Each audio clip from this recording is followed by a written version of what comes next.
Nope. Nope. Nope. Nope. Close. Good evening, 13th Jurors. Welcome. I am so excited. I feel like a fangirl. In case you haven't noticed, we have here with us the dynamic duo. We have Mighty Heidi and Mark the Shark. That's what the 13th Jurors know them as. The rest of the world calls them by their full names, but to us, they will always be Mighty Heidi and Mark the Shark. I am so excited to have y'all on. Thank you so much for taking time out with us and hanging out with us and answering all of our questions. You're welcome. It's our pleasure.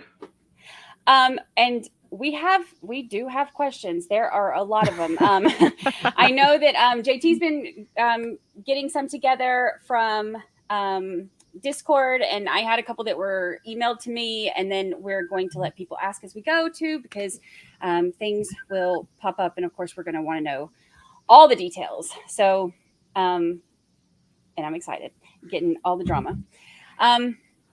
So let's jump right into the questions. JT, what you got? I'm excited to hear. Well, actually, the first one really is coming from myself, and I'm interested in how, if anything, has changed since the trial that we saw you all on, and what you have been up to since then, since we chatted with you. Good morning. I mean, we have just been sort of settling in and just still taking in the fact that, you know, the verdict came back not guilty. I mean, there was a major rush, and then just letting it all sink in and spending time with Travis and enjoying the fact that he has an enormous sense of relief. His family, of course, isn't extremely grateful to the jurors and has faith in the system again that it worked. So it's just been a period of just relishing in the moment and settling back down into things, and now getting ready to start with the next battle. Yeah. I love that. This was such an emotional trial for so many reasons. And I know that we all, I think I had at least 3 mental breakdowns right here on live stream as we were watching. 3, give or take, maybe more. But it was so sure emotional. I think there were more, and it's on the internet now forever. But that's okay. But for it to be so emotional for us, just watching the process happen, I cannot even imagine the emotional toll it would take on y'all putting in so much work on this, because y'all started working on this trial when? About 2 years ago. Yeah, gotcha. It's been a long process, and it was an enormous amount of work. Yeah. Especially since it sounds like the other, I'll be careful about this. There wasn't participation as much as there should have been from both sides, it seems to me. And you don't have to answer that or respond to it. That's my view.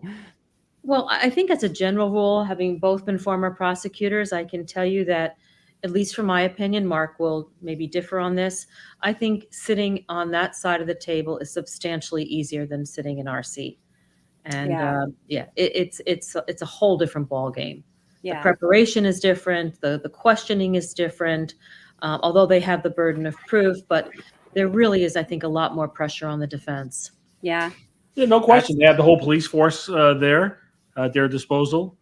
Generally, the jurors trust prosecutors off the bat. Judges generally are in favor of the prosecutors. The publics are generally in favor of prosecution. Yeah. So we're really behind the 8 ball on every case. So the most important thing for us is preparation. And I can say it 100 more times. And we need to have trust with jurors, no matter what case we're trying. They need to trust us.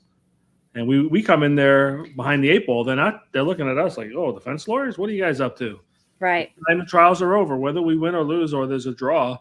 The jurors will trust us, and we've learned how to do that by being straight up and truthful, and doing our best. But it was a lot of preparation. The preparation is the key to success in any kind of trial. That's true. I mean, Mark's point is very well taken.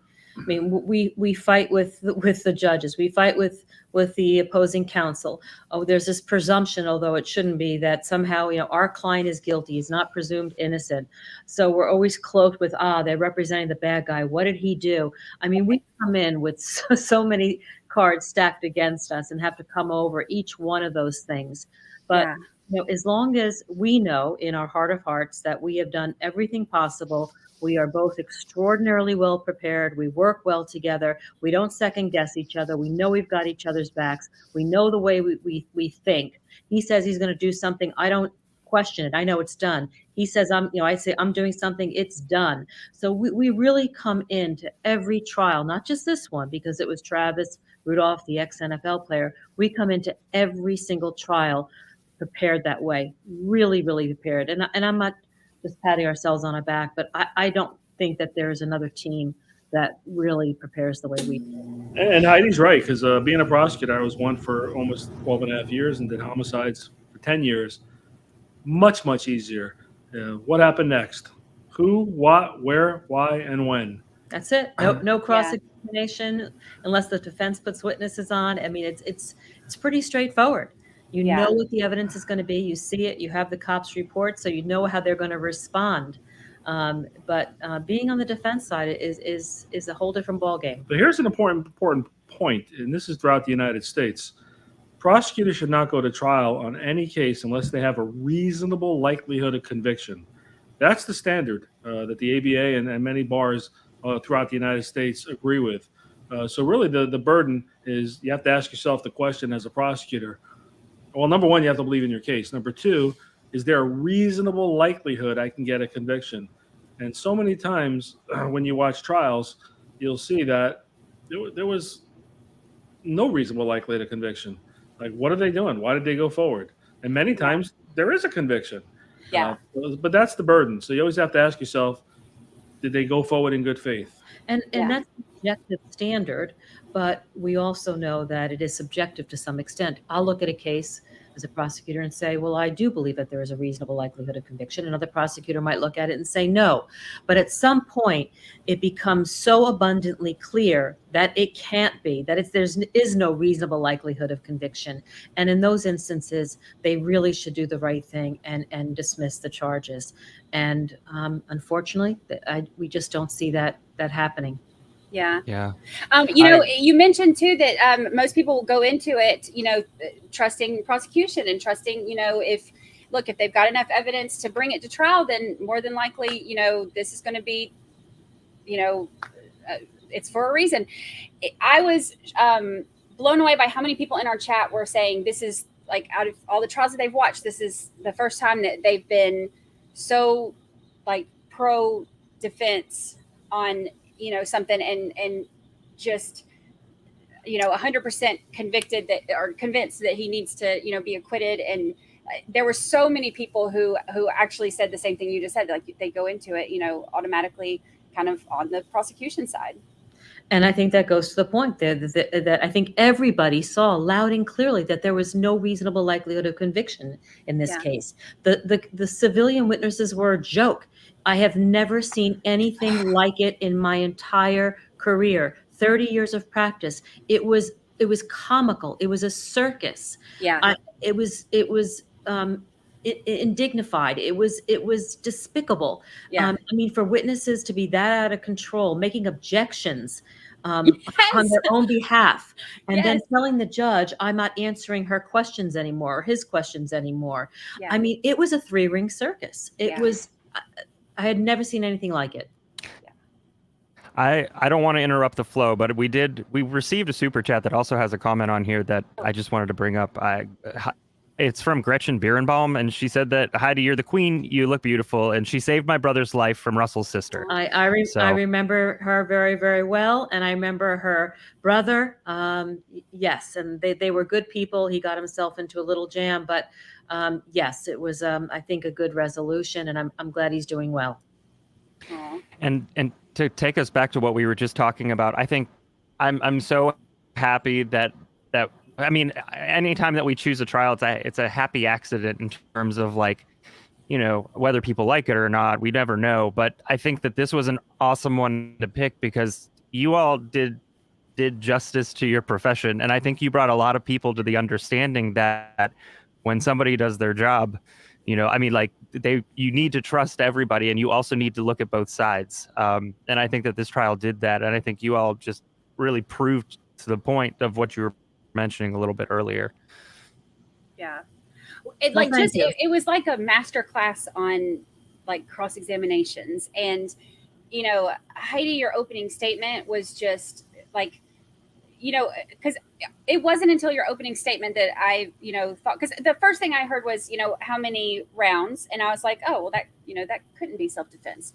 That's You easy, go into right? it thinking, like no, and then even just from the very beginning, from your opening statements, I was like, okay, now wait a minute. There's more to this than just, what we've been told already. And then the way that y'all laid everything out, but let me tell y'all right now, y'all have more patience than I do, because I think that if Dominique had told me, next question, we're moving on, I'm done speaking on that, I don't think that I could have.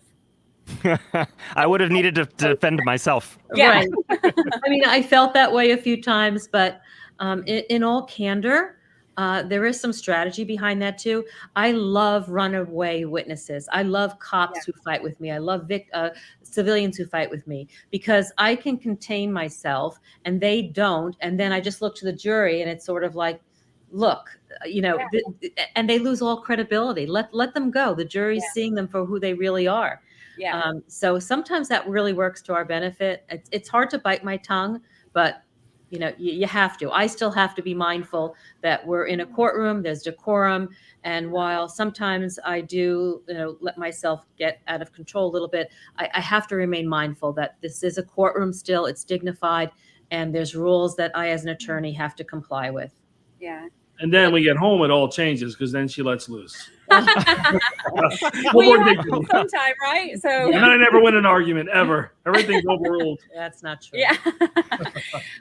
Yeah. I mean, you did a great job holding your composure, because I even had to, mute my microphone during the stream, because I can't fix my face. So even if I was able to bite my tongue, I can't fix my face. Like when somebody says something, you are going to know how I feel about it on my reaction. Right. And you were able to let that train wreck crash and let the jury see them and just hold it together. And I was in awe of it, because I couldn't have. We were trained that way. Yeah. And we love when prosecutors and runaway witnesses do what they do, but prosecutors also roll their eyes, they make faces. The jury sees that. It's so unprofessional. Yeah. So we're above that. Of course, internally we want to bam, we just want to wake up, stop talking this crazy stuff. Tell the truth. Yeah. But we can't do that. So we have a way of doing it by showing the jury that this person really is not believable or credible. And I don't know if you, Brandi and JT, caught this, but I think it was during Keyshawn Jones's testimony. If every time that there was a mention of a gun other than the one that Tyler had, he could not answer my questions and look me in the eye. He put his head down, his eyes went down, and I noticed it over and over and over. And there were times that the jurors weren't looking at him, so I knew they weren't getting it. And at one point I said, why do you look down every time that I talk about you having a gun? And I got reprimanded a little bit from the judge, because it wasn't a question, it was a comment. But I just felt like I had to comment on that to bring the jurors around so that they would be more attentive and start watching him that. Because it's those sort of things, those subtle things that are huge. If you have nothing to hide, you look that person right in the eye and you answer them. You don't put your eyes down. So right. That was one instance where I felt I just had to say something. Yeah. And we did the same to them, and you probably couldn't tell by watching this. Like a lot of my cross of Tyler and his friend Chris Lowe, when I asked questions, a lot of times I wasn't looking at the witness. I was being rude to them and looking at the jurors while asking the questions. And waiting for the responses, because I didn't want to dignify that they were even being honest or telling the truth. And the jurors actually did not watch a lot of the witnesses. They actually turned their heads away, which you don't see very often. They kind of dismissed a lot of the things that these people said. We did catch that very, very early on, that they were not, their heads were not turned, and they weren't attentive to to the witnesses' responses. I think at some point they just had enough, and they were just staring for, straight forward. They had already dismissed any word that was coming out of their mouth. Yeah. In regards to like cross, we had a question from a couple of our jurors. Do you all determine ahead of time who's going to do cross, or do you kind of let the direct dictate ultimately who does it, or do you just have a flow and know? No, we all of that is very carefully planned. There's an enormous amount of strategy that goes into that. And unfortunately, it's not something where we could just say, hey, you got this one or you got that one, get up and cross. We spend literally, I don't know if it's hundreds, but many hours preparing our cross. Of course, there's many things we can't anticipate, but we have prior sworn statements that these witnesses have made. Many of them are hundreds of pages long, police reports, audio recorded statements, deposition statements. So each of those are gone through very, very carefully, and we brief them and know exactly where we think that the inconsistencies are going to be, in anticipation of their trial testimony. And we have to be ready to go to impeach them with those prior statements. So that's something that has to be very well prepared in advance. So we know exactly, we designate who's going to do who, and we have that all very well and carefully prepared in advance. Okay. It's like planning a wedding, a seating chart, who's going to question who's going to do the speech. It really is. And what witnesses are we calling? We plan this all out in advance. And a lot of it has to do with personalities and who we think, is better suited for that particular witness. Marc likes to do some of the more scientific things. I like doing female victims. It just depends. There is some strategy behind it, and that is something that's very carefully orchestrated. It's usually better for a woman beating up a woman or questioning a woman. Yeah. If I did it, I look like a bully. Yeah. Heidi I said that on trial. I didn't say you sound like a bully. I said when, that it's normally, you can tell by people's reactions when a male defense attorney is, coming at, in a cross-examination, coming at a female witness, that sometimes it's perceived differently psychologically without people even realizing it. Exactly. Except for Detective Andalon. Yeah. And I wanted to ask about that. Yeah. And Heidi said, because I actually did pause for a moment. I said, should I be very aggressive? And she said, yep. Do not hold back at all. Yeah. That was the right call. That was. Absolutely. Yeah, I don't think anybody questioned that strategy. I think we were ready for it. We were ready for it. Speaking of, has anything gone on with that detective lately? Is there any update on? No. Yeah. I have no updates. You don't with the other case? Well, yeah, but no updates in terms of anything happening to her. We don't know. Not with respect to our case, but there has been another development that we recently learned of involving another attorney. I don't know if this was shared with you guys or not, but Detective Vanderlyn, Travis was her third case as lead homicide detective. The second case in which she was lead, we recently learned was dismissed shortly after the Travis Rudolph case.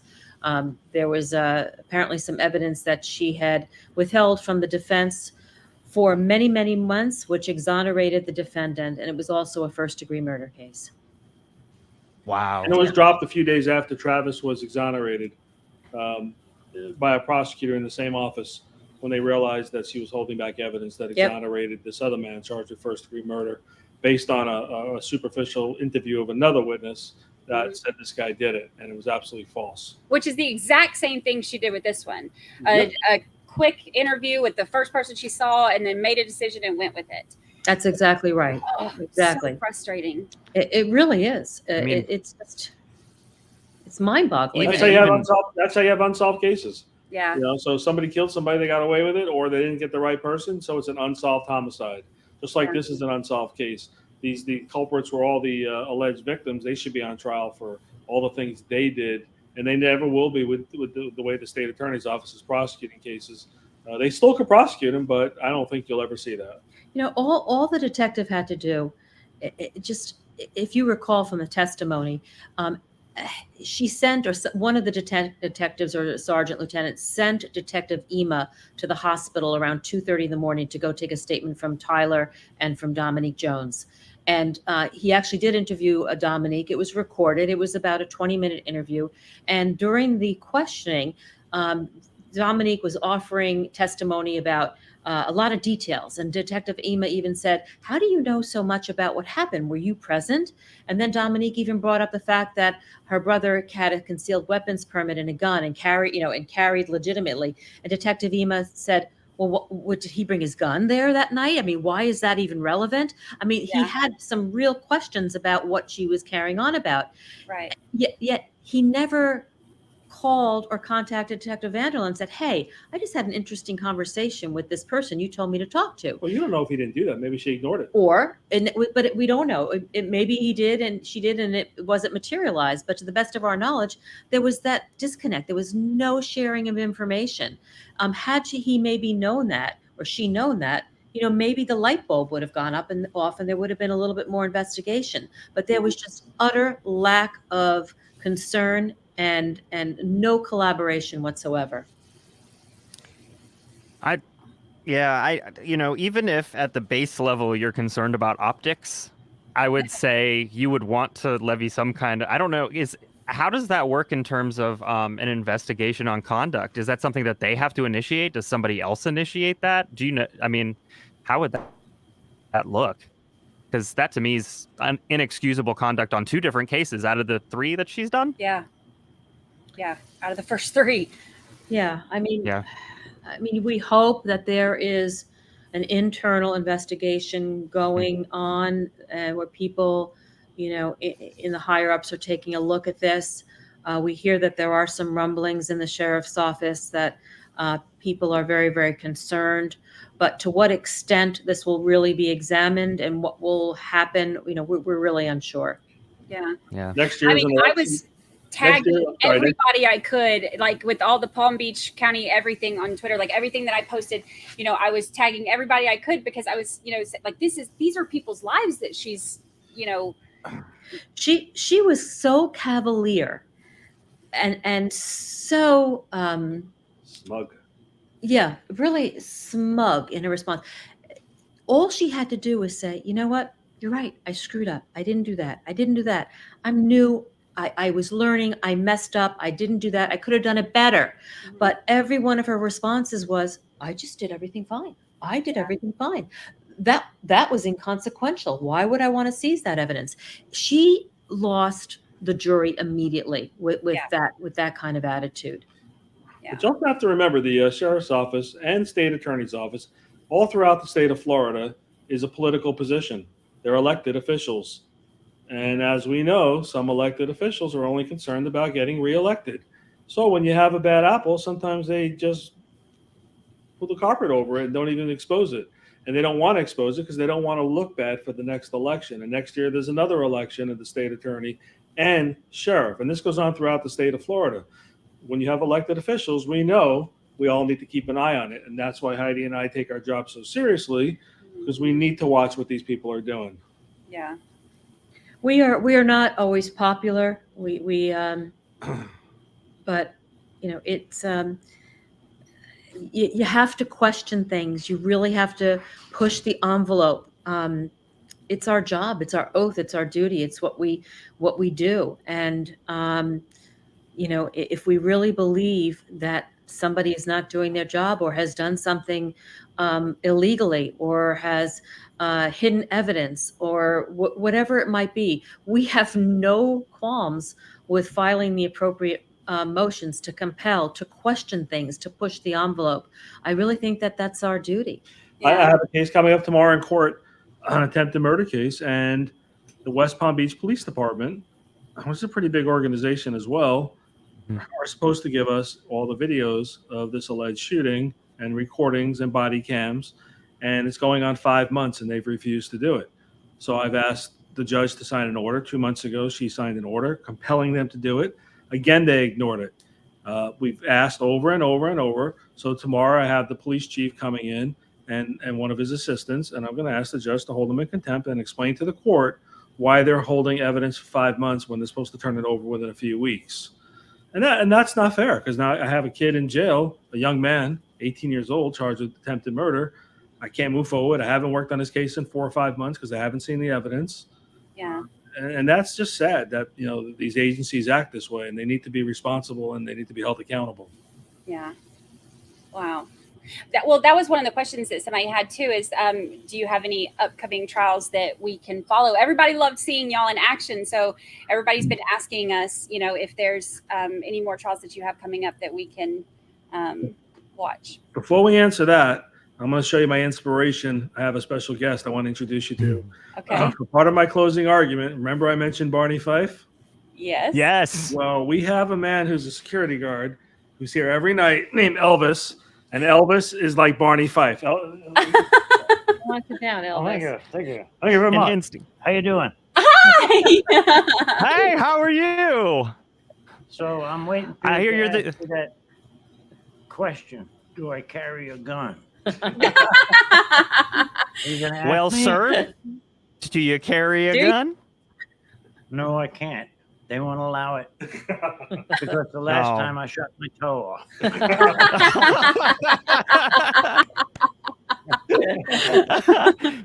It's nice meeting you guys, and I'm glad. Thank Mark and Heidi to invite me in here. Thank you Well, so thanks. much. I take care of everybody. So, Thanks. all right. Nice Well, talking thank to you for joining us. Okay. Good luck. Careful with those guns. Yeah, I'll take him out after. Thank you, you. Elvis. Oh my gosh. That just made my whole week. Oh, he's And the he's best. actually an Elvis impersonator, and he does shows for Elvis, and he's done them for some of our assistants before. The guy is amazing. Oh, we, wow. we missed a prime opportunity to hear Hound Dog. Whenever you need it, let me know. I'll hook you up. All right. All right. That's so cool. Aw. Um, The trials that y'all have coming up, are there any that you have coming up that we are able to watch? Well, we don't know about Jenkins, and we don't know if it's going to be televised. You Yeah. can tell them about it. Yeah, we have a very interesting case that was actually set to be tried in the next several weeks. We don't know if it's going to go or not. We're in the middle of negotiations, but we should know by Friday whether it's going to resolve or be a trial. If it's a trial, it'll be a very interesting one. Let me just leave it at that.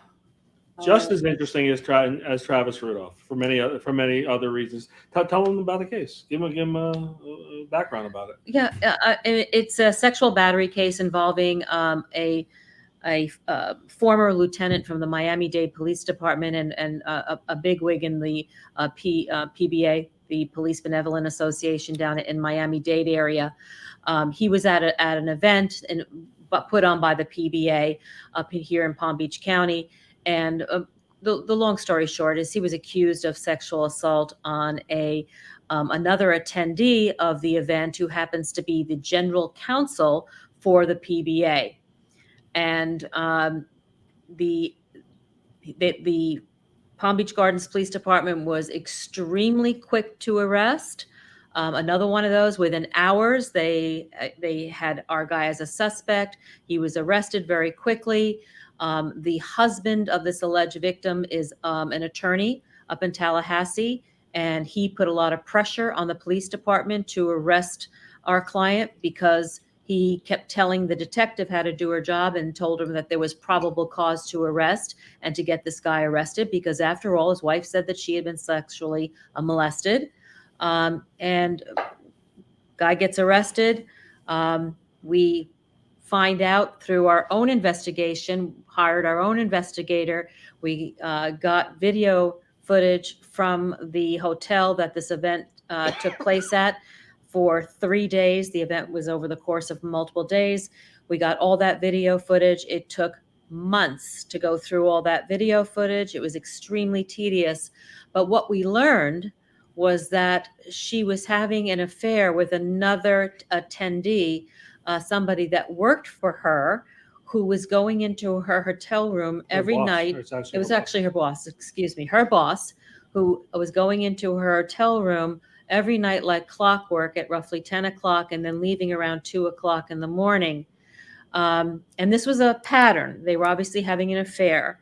The last night of the event, this woman was down at the bar mingling with other attendees, including our client, having a grand old time. We caught her on video with her shoes off, dancing around, drinking, having a good time. And then you see her approach our client, and he or she, we're not sure who as to, but he walks her to her hotel room, and they're holding hands, and his hand's on her butt and on her back, and he's holding a drink in his hand. And she invites him into the room. They go into the room, and our client tells us whatever happened was consensual. While they're in the room, the lover, boss that she's been having an affair with multiple nights in a row, is trying to reach her for their normal time hookup and can't get a hold of her. So comes looking for her, goes down to the bar. They say, hey, by the way, she just left with so-and-so. He took her up to her room. He now knows or thinks, wow, what's she doing? She must be doing something with another guy. He starts calling her. She doesn't answer. He then goes to the room, starts texting her, where the fuck are you? We're supposed to be together. And she starts screaming, well, so-and-so is in my room and he just raped me. Oh, wow. Yep. And then when they come out of the room, he's screaming at her and yelling. You can't hear it, but you can see how upset he is. This is a rape victim, allegedly, who works for him. And then they get down to the elevator, and he puts his arms on the wall and tries to lean in for a kiss. And she pushes him away. And then he stands behind her and hugs her like you would do with your wife or girlfriend. And this is his employee. Yep. So this case involves infidelity, Well, salacious allegations, police who refused to look at phone records, police who did not follow protocol and even look at the phones to see what each other wrote and texted to each other. They just looked at the front of the text that they showed them. Hey, where are you? I'm being raped by so-and-so. And that's it. And they didn't do any further investigation. Wow. Brandi, all those videos that we just described for you, those were things that our investigator preserved and secured. The prosecution never got it. Never. Wow. Never cared. Never cared. They never looked. That's what we have. Thank God. And it showed all of that. To make matters worse, this general counsel for the PBA was deposed, and she lied under oath. She denied ever having a man in her room during those hours. She denied having an affair with this other gentleman, her boss. She denied that there would be any reason for any man to go in her room at night. She denied that they were there for work purposes. Bottom line is, she said nothing happened with any other man. She is a member of the Florida bar. She perjured herself under oath. Wow. And they are going forward on this case. We have shared those tapes with them. We've showed that not only is she a liar over and over and over, and will be disbarred if this comes out because she's perjured herself. Also prosecuted an innocent man facing 15 years in prison. He lost his job. He's lost his job. He almost lost his pension. Life is turned upside down. And do you know they are still going forward? How can they still go forward, though, with all of that? They said, go to trial. Let the jury find him not guilty. Go to trial. That's the attitude. Rather than saying, not the prosecutor has the case, but a lady named Brianna Coakley. I hate to say her name, but that's the supervisor of the sex crimes. And her attitude is, she made the allegation. Let's go forward. To make matters worse, it's really despicable. This woman, general counsel, PBA, was a former prosecutor who prosecuted sex crimes. Really? Really. And told that to the investigating officers, that I'm your lawyer. I'm in charge of the PBA. That's right. And I'm a former sex prosecutor. And what I'm telling you is the truth. He raped me. I'm a former prosecutor. I'm your lawyer as a PBA general counsel. I represent all of you. Yeah. Quick rush to judgment. Our guy cheated on his wife, and if that was a crime, half the country would be in jail. But in terms of committing a crime, no chance. And the jury's never going to convict this guy. And here we are again. Bad police work, bad prosecutorial discretion in terms of trying the case, and still trying to squeeze our guy to take some type of plea. And he's facing a major amount of time in prison. So it's very scary, even when you know you're not guilty. Right. When you have the government saying, you lose, we're going to give you 15 years in jail.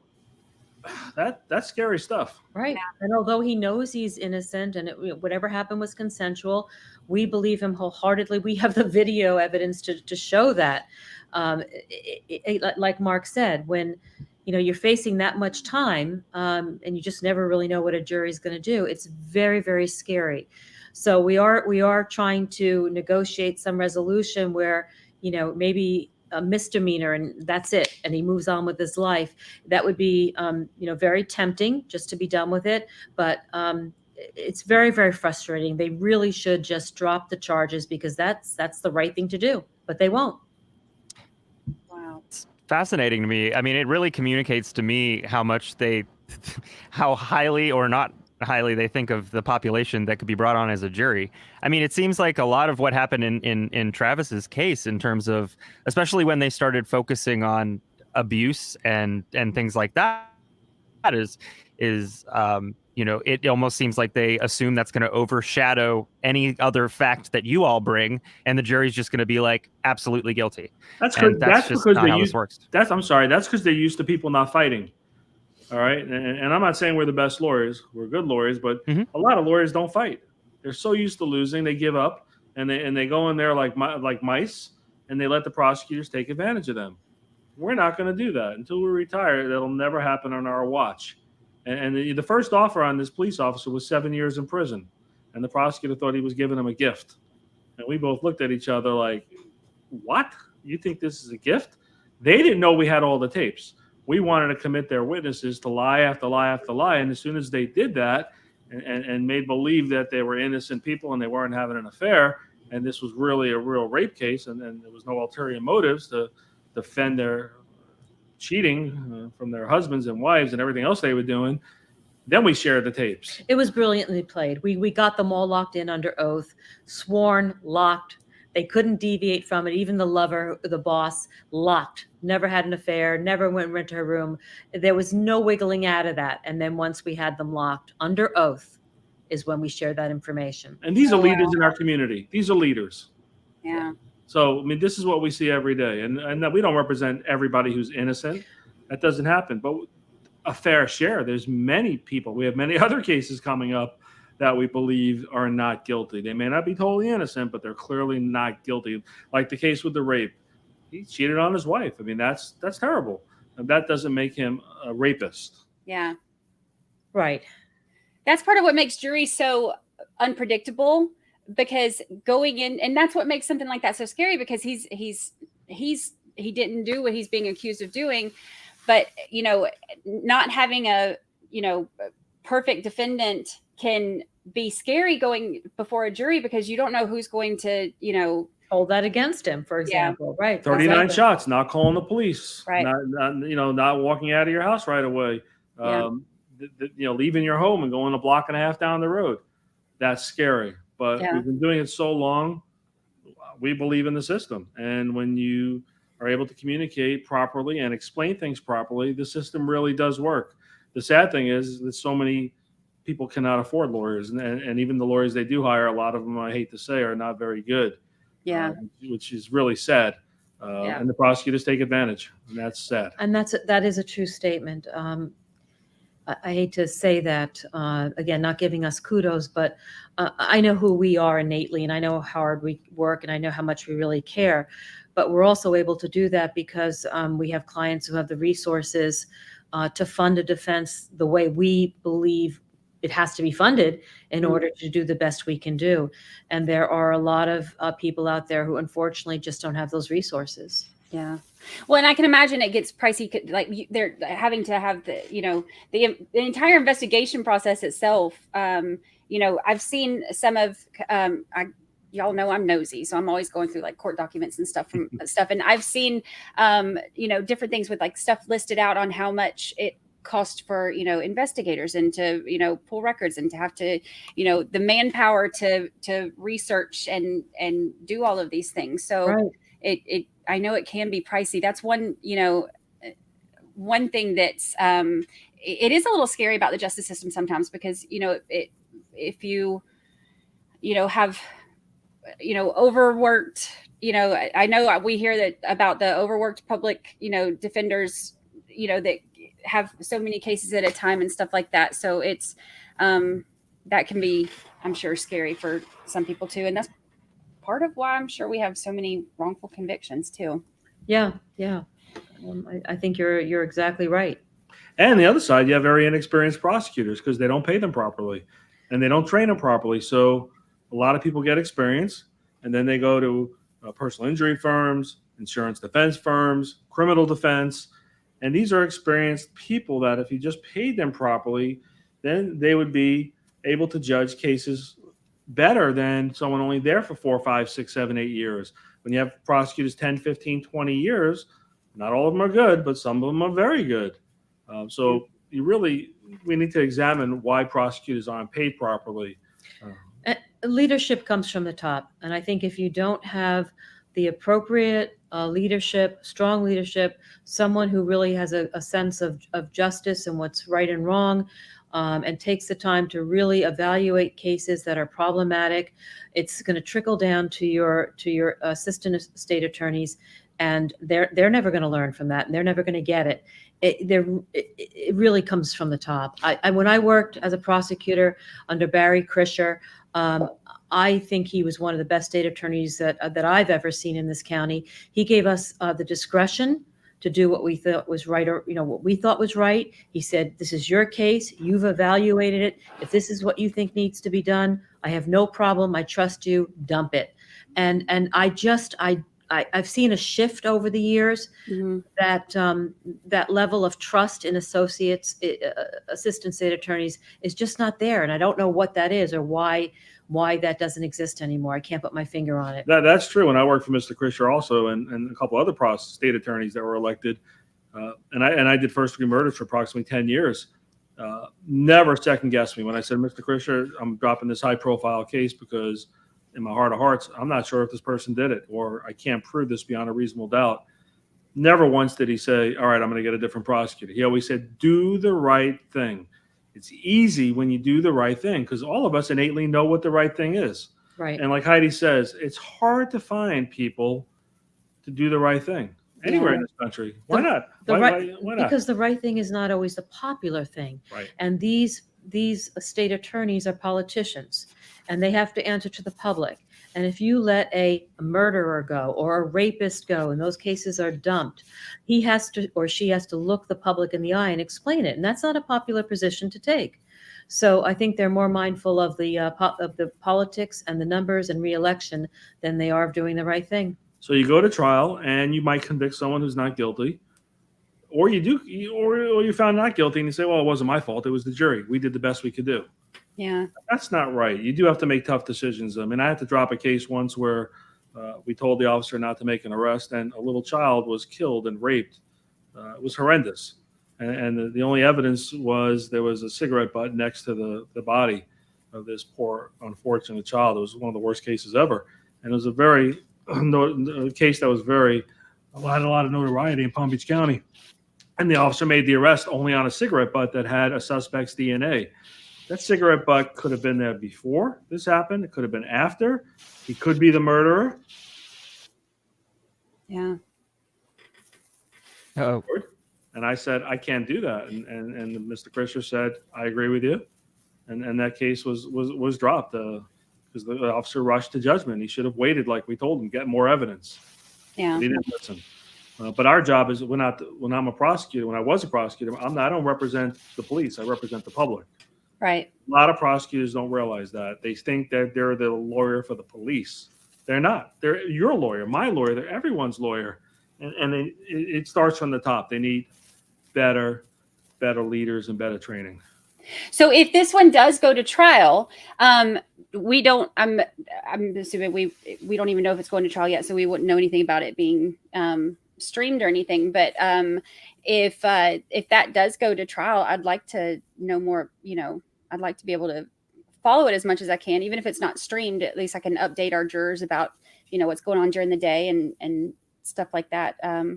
Sure. We say we're justice junkies, whatever justice looks like in any situation, that's what we want. We want truth and justice. So, of course, we'll do anything we can to support a innocent man not going to jail. So Hopefully, as you guys grow, and I know you will, because you guys are great, you'll have your own camera and you can stream cases that maybe other networks or other venues don't want to stream.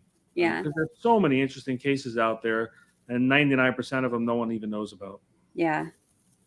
Absolutely. One of the folks that are watching is asked, did Heidi get to listen to the throw at 911 call? If we remember the last time that we interviewed Marc, did you get to hear that? Don't answer that. Plead the fifth. They're trying to catch us. I'm embarrassed to say that I listened to that tape many times, and I'm not perfect. I didn't hear that. I didn't get it. No. I've listened to it after Marc told me about it, that you all brought it to our attention.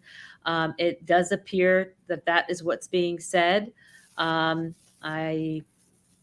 think that's probably what it was, and I feel really, I feel badly that I missed that. Oh, well, I didn't want you to feel that way. This is one of those things where we have the privilege of not having to listen to things over and over and over and over again. And so we get to hear it within the context of the trial. Sure. And so maybe we're looking for that kind of a thing. And so it's easier on our end after you all have put everything together. No excuse. So I certainly didn't want to make you feel bad. I see all of the calls and videos and stuff like that, because I'm a data junkie. I want to see the cell phone evidence. I want to see the, security footage. I want to hear the 911 calls. So any of that stuff, I'll always slow it down and, try to find any little thing I can. Right. And because I don't have access to everything like y'all do. So when I get like the snippets that I do get access to, I dive in. So it's a little bit like JT said, it's a little bit easier to find stuff when, instead of having this huge case file to go to, to go over thousands and thousands of pages, and I get that, but still that, we listened to it, just, it never really clicked. We just never heard that before. Yeah. For whatever reason. Maybe one of the jurors caught it. We don't know. Yeah. It's possible. It's possible, but I don't know. Don't know. I wish they'd have gone and checked the building, like the rooftop or the bushes or anything where they found them. But it was so obvious that, when they pulled into that abandoned gas station or auto body shop, they pulled in intentionally to and it's not abandoned. It's open. Whatever. It was dark. It was, it appeared to be abandoned, but they pulled all the way to the back. If they wanted to be seen, they would have just pulled in, waited right by the front of the entrance. It was so obvious that they were doing something back there that they didn't want to be seen. Yeah. Oh, they do a lot. They don't want to be seen, but I'm nosy and I found them on social media. So I was posting all of their stuff. I was like, oh, he says he doesn't do guns. Here's a picture of him with a gun. Speaking of pictures of guns, I have some of those too. Keyshawn's an interesting character. He and his sister, boy, I don't think I've ever met two more despicable people. I mean, they are just sucking the air from this earth, and they're tell them how you really feel. Don't hold back. they are. I mean, I don't need to say more. You all saw it, but Keyshawn is interesting because he's not dumb by any stretch of the imagination. He tries to present as being cerebral and, this intellectual, but he really is nothing more than a street thug. If you look at his social media, he doesn't post pictures of him at his FAU honors college studying and in the library doing work and doing good things in the community, sitting down at lunch with autistic children and cleaning up trash or saving the turtles. What he's posting is himself with weapons, guns in his socks, in his pants, Benjamins thrown all around him. He's a thug. He is an absolute thug, and so are his friends. Oh, and unfortunately, the jury just did not, get to see that. But the right result occurred. But it would have been nice if the jury could really see who these people were for what they are. Yeah, it's frustrating sometimes too when I am able on this end to research and find stuff and be nosy and stick my nose where it doesn't belong and find their like I said, like their mama's dog walkers. And If it's stuff. out there, it's out there, If though. it's out there, it's out there. Right. But it's frustrating when I can see stuff on this end, like we're looking at all this stuff and, 13th Juror, stream and stuff, but the jury can't see it. And you're just like, Right. man, I hope they can see through this. I hope that they can, Yeah. So, but juries. A lot of times things aren't admissible. We have rules of evidence that sometimes sound archaic. She knows that's what she's. But they do really make sense. Yeah. They're there for a Yeah, purpose. And yeah. it's hard to explain it to people who are not lawyers, but Yeah. the rules of evidence are fascinating. And you may think, well, why didn't the jury see this? But it really does make sense in the whole context of the whole trial, because you really have to rule just on what happened that day, that night, that incident, and not judge somebody for their past. Or Right. there's certain rules that we have to follow, and they make sense. Yeah. They absolutely, I mean, I totally understand. It definitely sometimes leads us to feel like we're watching we're watching a horror movie. We're like, don't go through that door or don't go upstairs, and you know what I mean? So Right. but I totally understand. Brandi, I can move some things around. Oh, yeah. Here, we just. Where'd you got go? it. Never mind. Where'd you go? I don't know. I'm around. Here, I'll fix it. Oh, I'm around. I'm still here. Hey, we lost you. No, I'm here. So these pictures are, let me see if I can scroll in, whatever it's called. What's the word? Zoom in. So, I am also a knowledgeable child. Are you a realtor? Yeah, but I've never sold a house. Neither is she either. So Apparently that's not a requirement to be a realtor anymore. So No. Is your mom a medical assistant? Yeah, I was about to say that. Mama's a nurse, so I may not have sold a house, but I have a mother. So, oh God, oh, that woman. Okay. Are you married and didn't tell anyone?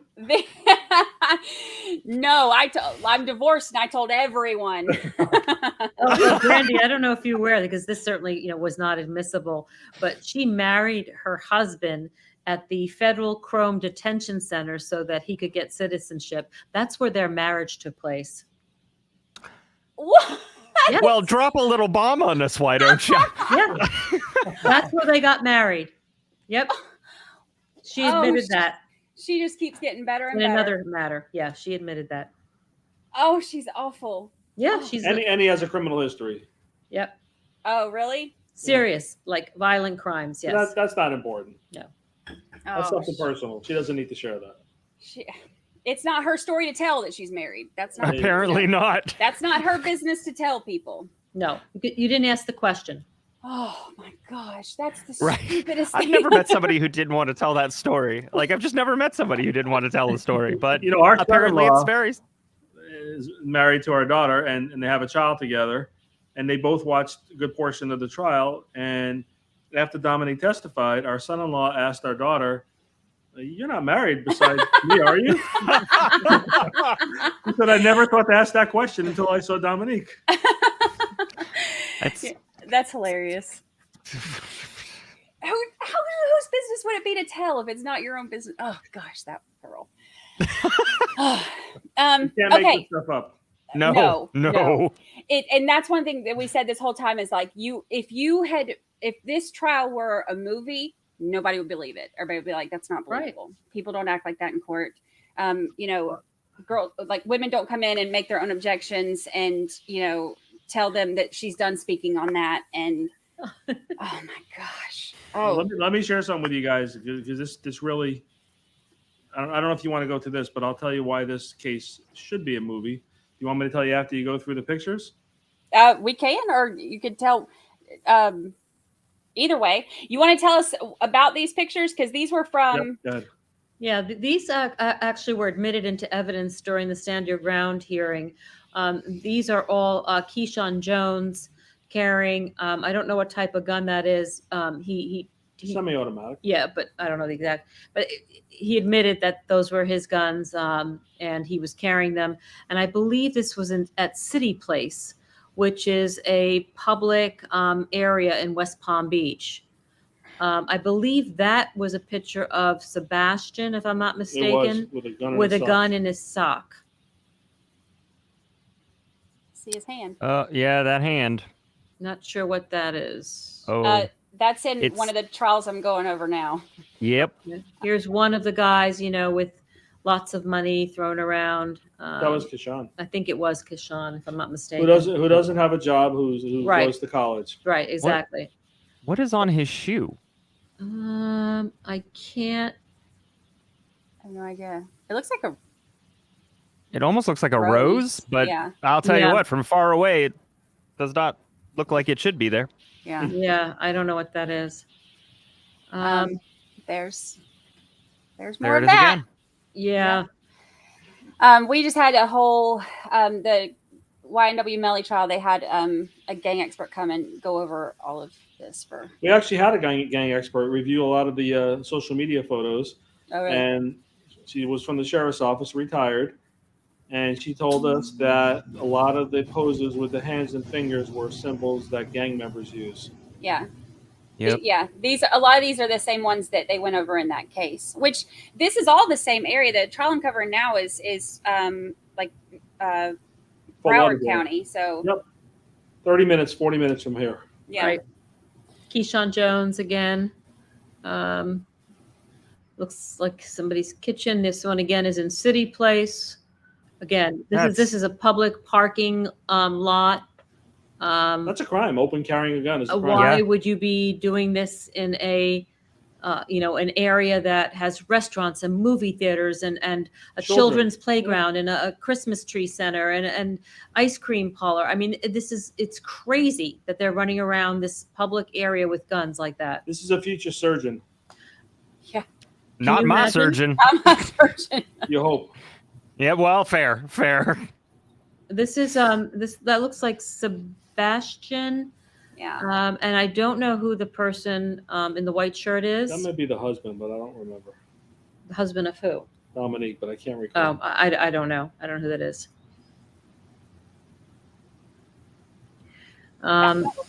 Sebastian and Keyshawn, and I don't know who the third person is. On a G-Wagon. I see the G-Wagon, I see Yeah. the money, I see the firearm. The only thing they're missing is that like really, really young puppy on a laptop that's in one Oh of my gosh. the that other makes- photos that you found, Brandi. Yeah. Keyshawn again. Yeah. Is that Sebastian? Sebastian. Yeah, I think that's Sebastian. Keyshawn. Got money. Is that in a residence hall? Because it sure looks like one, Yeah, I don't know. or a hotel, I guess. Oh, yeah, probably. I'm not sure, JT. Not enough clothes on the floor. Yeah. They're proud of the money. Yeah, they are. And they're Yeah. Burberrys. And, every outfit they came in was Louis and Burberry. Dominique, I'm sure you caught it. She came in with YSL and Chanel. And it could be faux, it could be real. But again, these people don't work. I mean, I don't know where they're coming up with this money to fund this lifestyle. Oh, Oh, that's not anxiety inducing. Yeah. right. Yeah. I don't know who that is. Double fisted them. Oh. Not sure.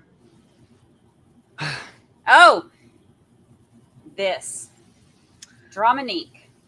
I have 1K on that little girl head. Who want it? ? Bring me a tooth. Want her so beat up, Beat up. she can't believe it. This is Dominique. Post this kind of thing. I have 1K on that little girl's head. Well, hold on. But to be fair, we don't really know. Maybe somebody's posted this and set her up. We don't think so, but we don't really know. Well, I pulled up the Instagram. Uh, You know I'm nosy. And this is a new account. And she's got it set to private, but I mean, this is her, like the profile picture is a picture of her and all that. So, I mean, it looks like Looks legit. It looks So I legit. wonder who this poor little girl is that she is only worth $1,000, and she wants to see a tooth to prove that the hit's been done. But in fairness, somebody could have made a fake account. We don't really know because we haven't fully investigated this. Yeah. But anyway, it's Yeah. out there, and Yeah. it is what it is. And all we can say is it's very consistent with Her baby. her behavior and the type of hit she put out on Travis. Oh, she's awful. She's awful. She's awful. She's terrible. She's an awful human being. Yeah. She's downright evil. Yeah. I went through her Twitter like all the way back. And it was ironic because there were tweets that I found where she was talking about, there was one that she was like, I'm not going to go through his phone. I'm just, gonna whatever. And there were all these like gold digger posts and about how, she deserves to be spoiled. And if he's Right. not buying you flowers and, all this stuff every day and all this, but she's not a gold digger. And it's just, she is not the kind of lady I would want my nieces to grow up to be. I'll just say that. It's funny you said that. Those are some of the comments I made to Mark recently, and some my own daughters and young women. Is when I look at somebody like her, I'm scared for the future of women. She makes me feel as though we've regressed 40 or 50 years. I too noticed the posts on her Instagram and how it's all about, I want to be taken care of. I want to find a sugar daddy. I want Louis. I want champagne by night. And I want to go, I want to go to St. Bart's and have summer vacations there. Not that she was going to earn these things or that this is what she was going to do for herself, get an education and become an educated woman. She didn't need a man. She could provide for herself. It's all about finding a rich guy and using men, and it's just we've gone so far back. Yeah. And this seems to be the mentality of a lot of young women, and I just don't get it, and it really saddens me a lot. Yeah. It's like a social media trend, because I mean the women that I know that I surround myself with, the ones that I know are nothing like that, but I see it on on stuff like this. So I feel like it's such a trend now, but I'm hoping it's like just a social media thing and not like I don't know, I guess I'm just rose colored. No, because I'm social wanting media it to not be I'm wanting it to not be like reality, but social media is so powerful, and these I mean, you're seeing even young women that pop stars, rappers. I mean, this is what's popular. You look at people like Adriana Grande and people, all these young people, they're posting things and very sexualized, and it's all about money and being seen as a sexual item. And it's just, it's very disheartening. It's, it's very troublesome to me. I hope that her knowledge will eventually lead to her maturity, because she needs help in that. So speaking of Dramanique, oh gosh, I can't stand her.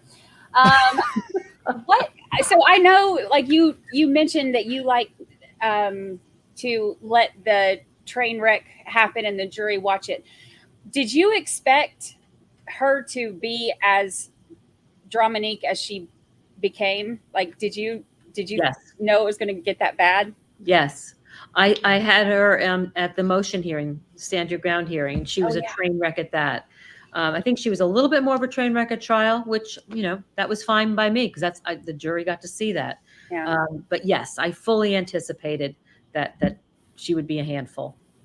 Do you think that having the cameras and having it live streamed had an effect on her attitude? Because her attitude always seemed like she's not, she didn't seem concerned with being honest or getting justice or, being, presenting herself in a way that, was anything other than, just smug. Like it's almost like she was proud to try to have this attitude, and it didn't come off well. Do you think that the cameras had an effect on how bad she got? I don't. Hold on. How many times did she fix her hair? maybe that, but it didn't change her testimony. It didn't change her demeanor. Who she was at trial was exactly the way she was at the motion hearing. But you don't think in seeing the camera, she was trying to she dressed the part. She tried to look the part. In the actual hearing, she wasn't wearing those kind of clothes. She wasn't fixing her hair constantly. She was watching the cameras because she knew people would see her on social media. Maybe, she was looking for the next victim.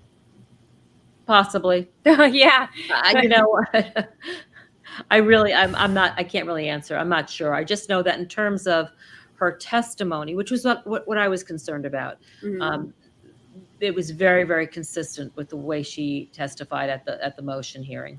Yeah. Yeah. Kathy from Gossip Rumor and Innuendo, and if you guys haven't seen that channel too, she does some great she does some great recaps, and she did some great recaps of y'all's trial as well. But Kathy was asking if Dominique's a parent. Do you guys know if is she a parent? That's not something she would share with us. She's not supposed to do that. Fair, it's not her story Not to her tell. business to It's tell. not our story. No, we don't know. Fair enough. No, I have no information to that effect, and thank God that if she's not, we don't need little Dominiques running around this world. Yeah. No. That was, oh No. gosh, I can't even imagine. No. Let's see, what other questions you got, JT? I haven't been, Well, I've been so involved. this is a little sidestepping the trial, but I've seen in the comments a lot, and I fully believe it, that you all are you guys are just a power couple, and it's just amazing to watch you all work. And there's a lot of people who have been asking questions, both Discord, etc., and all over the place, just they want to know how you met. And I know that's more of a personal thing, so if you don't want to share this, totally fine. I totally understand, but they're interested, so I just thought I'd toss that question out there. We were both prosecutors and met at the prosecutor's office in the late 90s. So at work. And what works even better is we understand the stressors of the job, and it's hard to explain to someone who's not a lawyer why you work at the 3 o'clock in the morning, why you don't see your kids and grandkids for 6 weeks because you're busy in a trial, why you don't talk to anyone, and why you skip dinner 5 days in a row because you're so busy preparing. Right. We understand each other, what it takes to get the job done. So unfortunately, most people who are lay people have no clue how hard it is. If you do the job right, if you really do it right, you just sacrifice your life basically to do the right thing until it's over, and then you get your life back again until the next one. Yeah, we try very hard to balance it. We do have a family and children and a grandchild, and we try our best, but it is an all-consuming profession, and we try hard to leave it at the door when we walk out of here at night. But when you're in trial, it's a lot of other things are sacrificed for the trial work. We took a trip to Iceland right before the trial, just to clear our heads and get away, because we knew we were going to be consumed as soon as we came back, and that works for us. We need to take breaks. We need to relax and not just constantly fight with everybody, because we do. We fight with judges. We fight with prosecutors. Sometimes we fight with jurors, trying to get them to understand. We fight with witnesses. We're really constantly fighting. We're always swimming against the tide.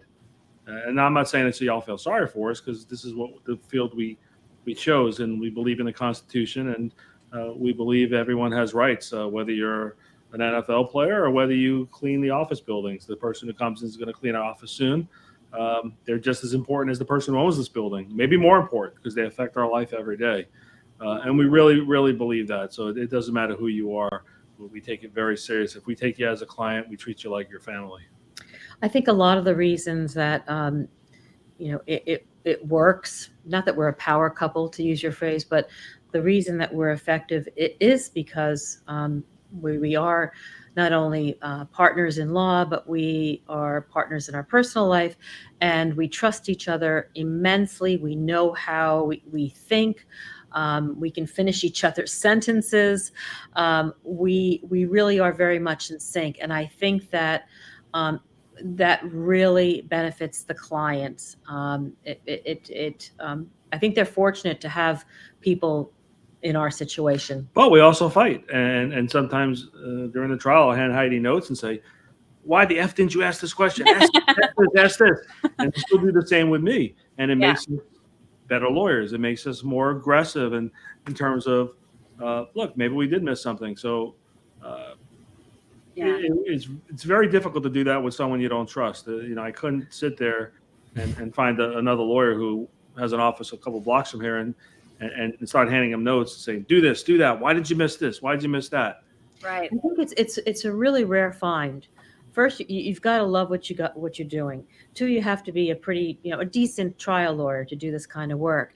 And third, if you're doing it in a partnership, in the most serious cases, generally we'll do at least 2 attorneys. You have to trust that other attorney so innately that they are going to do it exactly the way that you would do it. And I have that with him. So it's a pleasure to be able to say, I don't have to worry about 50% of the witnesses. I can give it to him. He can run with it. I know it's going to be done exactly the way I would do it. And I know he feels the same, with me. And that's rare. It really is. It's a gift. Yeah.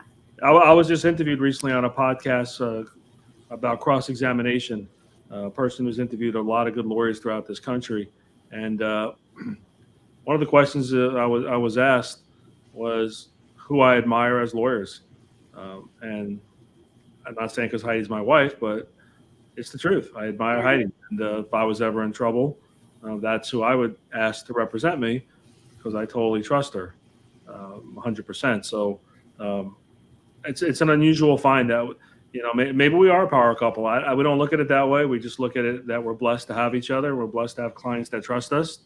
And we're blessed to have people who want to talk to us like you. So we're blessed every day. And we count our blessings that we live in this country and we have a chance to go to trial and we don't just have a judge who will rubber stamp a prosecutor's case. Thank God we have this system. It's not infallible. We make mistakes. Right. The system sometimes doesn't always work, but it's the best we can come up with. And it really does work overall. Mike wants to know, Heidi, what were your exact words to Dominique when she wanted to talk to Travis? Oh, I don't know if I can say that. No, don't say that.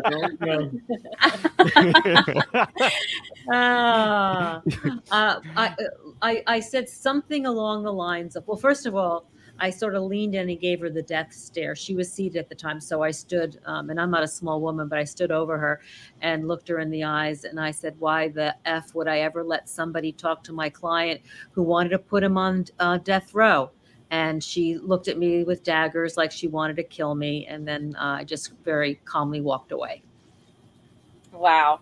Yeah. Oh, the nerve, the audacity. Oh my gosh. Yeah. She just gets worse and worse every time. Yes. Hear anything about her. Yeah. Oh my God. Virginia was going to ask, and you stop me whenever you want to, by the way. Do you have to turn down a lot of cases, or how do you pick the cases that you take up? Yeah. No, either. I'm thirsty. There are cases we have to turn down because there's only so many hours in a day, and we one of the things we pride ourselves on is just not being a volume firm. I mean, we really try to work each case very, very thoroughly, and that takes a lot of time. So we have like 20, 30 cases each. That's it. Yeah. I mean, we try to keep our caseload smaller just because that's the way we practice. We do have a couple of associates, and what we can't handle, we will turn to them. But yes, the answer is yes. Unfortunately, sometimes we do have to turn cases down. We actually, in the last 4 weeks had about 5 or 6 homicide requests, and we didn't take a single one. People could not afford it, unfortunately. And they're so enormously time consuming. Just so the audience knows, I mean, a homicide case from lawyers who know what they're doing, even if it's a second degree, the minimum you're looking at is $100,000 plus cost, minimum. And it could be more than that. And that's a lot of money. Most people can't afford that. And that's unfortunate because people do need help and people do call us. We probably get called on at least half the homicide cases in this area, maybe more. And only a fraction can afford us. And we're not the most expensive lawyers, but certainly we have to be cognizant that we don't take too many cases because our quality will go down.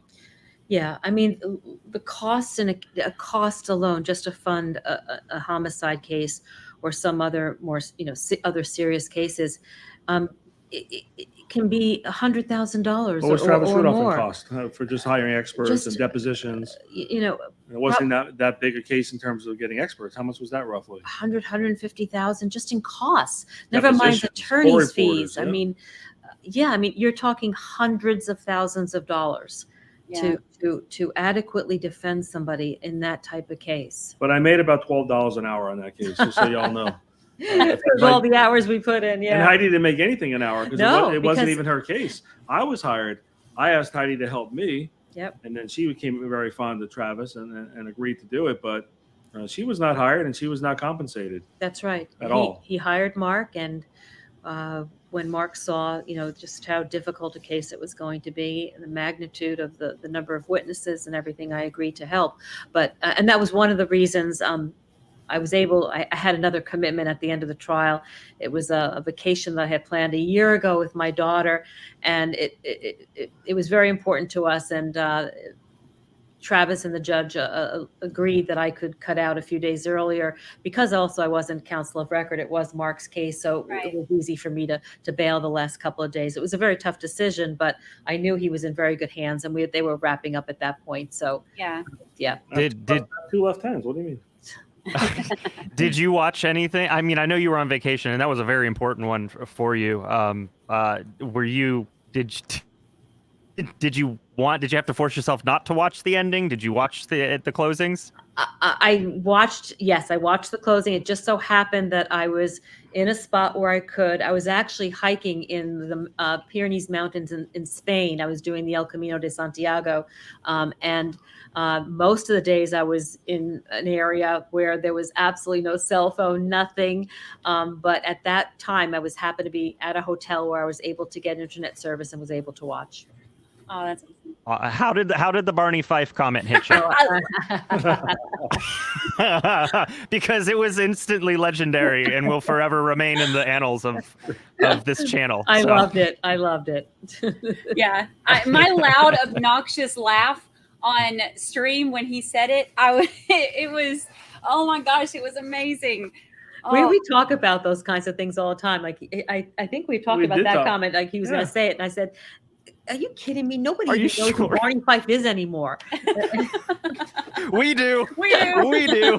It's like I loved it, but I really did not think anybody would relate to that. And then I told you guys last time I felt bad because Barney Fife was the nicest guy in the world, and I'm comparing him to one of the most inept detectives ever, and that wasn't a fair comparison. So I do apologize, Barney Fife. My sincere apologies, Mr. Fife. Well, Barney could at least walk out the door and question people. Like he would go out the door to find evidence. He wouldn't wait for it to come to him. So he would probably lose it before he got back to the police department, but he'd find it or not understand it. But he tried. He made an effort. Yeah, and we have he sure did. And we have Elvis, who you met. I love He's our Barney Fife. We need to give him his own show on our channel. That's what we need to do. Oh, yeah, he's awesome. Let me tell you, because before I forget. Yeah. I'll share this with you. I don't know if I shared it or not last time, but now that more time has went by, I can share it even better about what happened. This case, I didn't realize, to us it was another case. We didn't realize we'd meet you and many other people, and this case had a lot of traction throughout this country. Yeah. Had no clue it would, and it didn't really matter. It mattered afterwards because I'm like, this is great. Everyone got to see it. But after the case, even until today, every single day, not a day goes by that I'm at the courthouse or the jail that the people congratulate us. And I'm not just talking people who are inmates, and that certainly that they got to watch a lot of the trial. But I'm talking about the people who work at the police department, the people who work throughout the country of police departments, and prosecutors have called us. And every day, people I've never met at the courthouse who are wearing police uniforms, patting me on the back, thanking us, rooting for Travis. And I said, you know what, this is a really good lesson, because not every time, sometimes the bad guys are the good guys and the good guys are the bad guys. So it's good to see this once in a while. but it brought everyone together. The Well, whole clerk's office. That's what Brandi and JT were saying. This was a unifying event. For whatever reason, there were a number of factors at play, but it really unified the community. And it wasn't just other defendants; it was law enforcement. It was quick story. This was one of the things that touched my heart so deeply. It's a good story. After the trial, a letter was sent to me. That I won't say who it was from, but it was from somebody I used to work with, actually, another prosecutor. It was someone that Mark and I worked with when we were prosecutors here in Palm Beach County. It was a prosecutor from that office who wrote a handwritten note. She's now retired. Well, I didn't want to say all that, but a prosecutor who enclosed a gift card to a restaurant for the Rudolph family to go have a nice meal together, to try to forget the horror that they went through, and how she was cheering for us and the family, and how justice had prevailed. I mean, I just thought that was one of the kindest things that I have ever seen. That is. Yeah. Oh, I love that. Yeah. I think, and what you both are saying, I mean, it's just, this trial ended up being so much more than just a trial. I mean, this was really a statement. I think that, and I don't want to be proven wrong, but my prediction is that people will be watching this like I'm watching the throwback of Jodi Arias. People will be watching this years down the road, just to prove a point, just to show how big this trial ended up being. And it really was bigger than I think.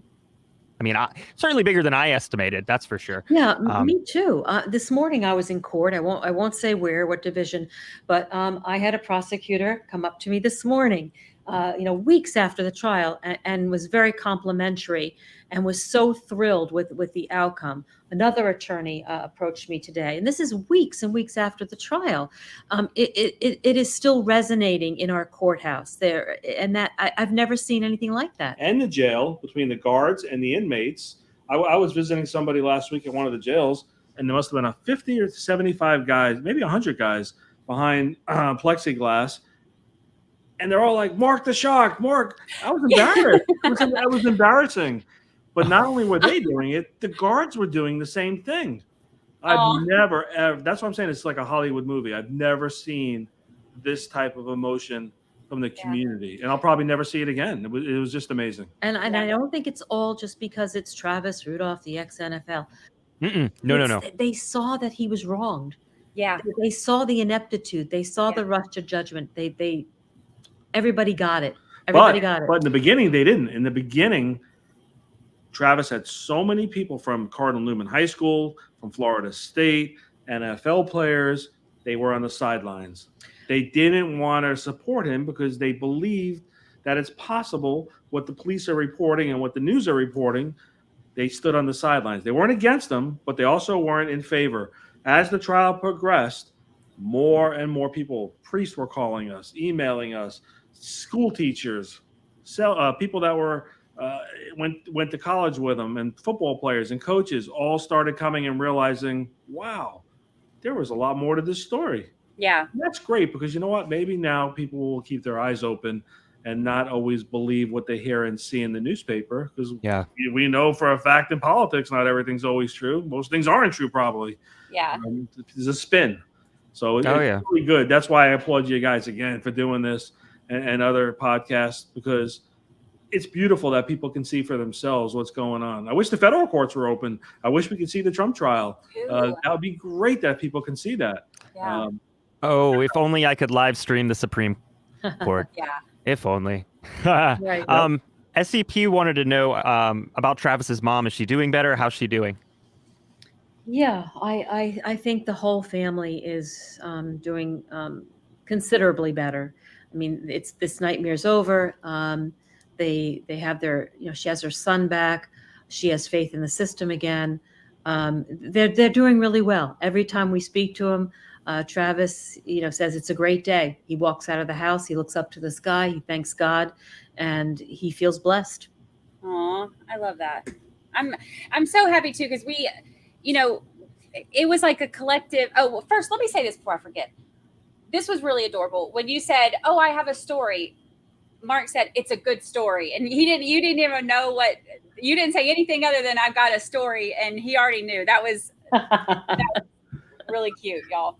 But one of the things that I noticed on stream is that, we all were annoyed with, Tyler and Dominique and the whole mess of them, like, but we also all, just like fell in love with the Rudolphs, like, with Daryl and his goat, the goat. And we were pulling up pictures or videos or whatever, on the stream one day, and he's out at the basketball court, with his goat on a leash, and let us, and just hearing them and the honesty that you can see coming from them when they're telling their story. And the thing about them telling their version of the story is that you can tell that they didn't have to go in chronological order, like, Exactly. did. You can ask them Very good catch. Yeah. order, and they weren't like, wait, that's, you got to go back. That's not in chronological order, because that's not how I memorized it. You could tell that they were so genuine and honest, and it was, we all just like, we all wanted to be like honorary, Rudolph family members. So we loved them. But yeah, you'd want them as your neighbors. I mean, would you want Dominique or Dominique as your neighbor? Would you want Tyler? Would you want any of these characters as your neighbors? No, but the Rudolphs would be great neighbors. They're nice people. Yeah. Yeah. We've had people ask about the civil trial too. I have not pulled any of the court documents on that one anytime recently to see if there's been any updates. But do y'all happen to know the civil trial, if there's any updates on that? I don't. Travis was never served. So I mean, I don't think he. Out of everybody in that, out of the defendants that they listed in that trial, the only one I could even understand them, going forward with would have been, what's his name driving the car, but right. Travis should sue them, but unfortunately, you can't get blood from a turnip. So what's the purpose of suing them if you're not going to get anything? Right. Yeah, because it looks like any money that they have that they're flashing in, pictures and all that is not legal and won't be documented, and Exactly. can't get a hold of it in court. I have a good question. Would you represent Dominique if she called you and she was charged with a serious crime? No. How about Tyler? No. Why not? They deserve a defense. No, I can select who I want to represent, and I just could never represent those two. I know that they're innately liars, and I wouldn't believe. I cannot. What if they came in with $1 million and had offered you $1 million to represent them? Well, no, no, I could not represent either one of them. Yeah. Oh, they're awful. Yeah. Brandi, did you want me to show this photo you sent? Oh yeah. Okay.